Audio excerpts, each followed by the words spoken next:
Hello, my name is Richard Weitz. I'm a Senior Fellow and Director of the Center for Political Military Analysis here at the Hudson Institute.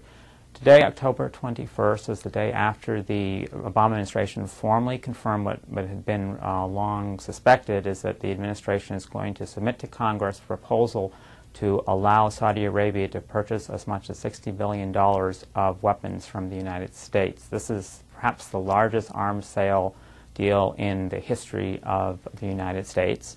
The figure of $60 billion is a bit misleading.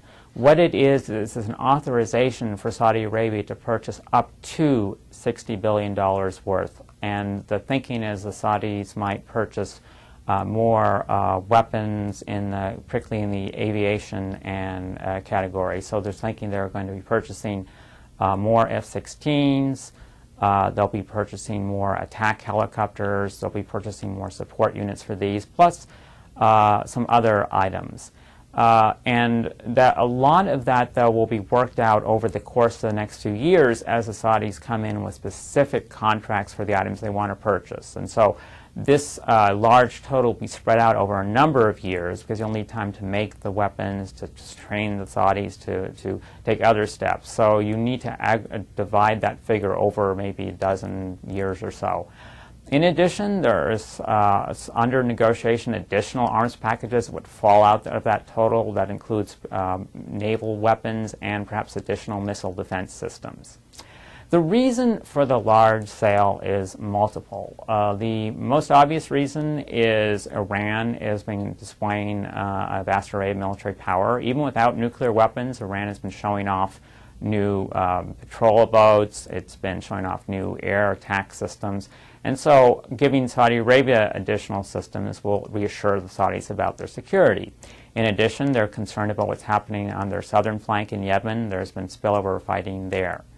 There are, however, other reasons why the United States is supporting the sale, in addition to allowing the Saudis to fight what is unlikely to occur in a war with Iran. It actually just serves the deterrent purposes. If you maintain a military balance with Saudi Arabia, that would discourage Iran from any adventurism.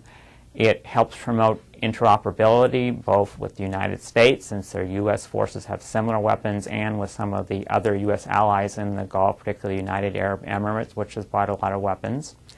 Some Saudis and others in the region have been concerned about the U.S. withdrawal from Iraq and the impending withdrawal from Afghanistan, what that means for U.S. security interests in the region. Will the U.S. be willing to defend them as much as it has in the past? And these kind of arms sales fulfill that reassurance function as well. There are a couple other reasons. One, in terms of U.S.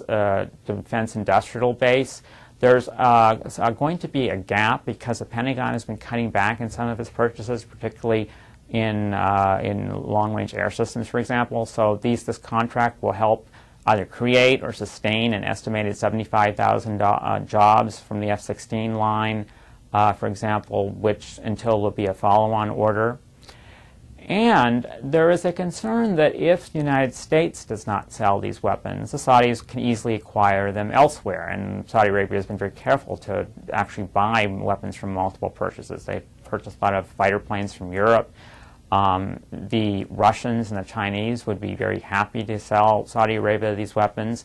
And so the thinking is you want to maintain some kind of U.S. influence in Saudi Arabia by giving them these weapons. And Saudi Arabia is an important player for the world oil market.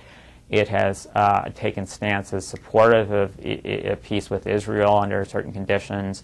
It's promoted moderation in other areas of the Middle East, particularly in Lebanon, for example. So for a variety of reasons, this sale looks likely to go through.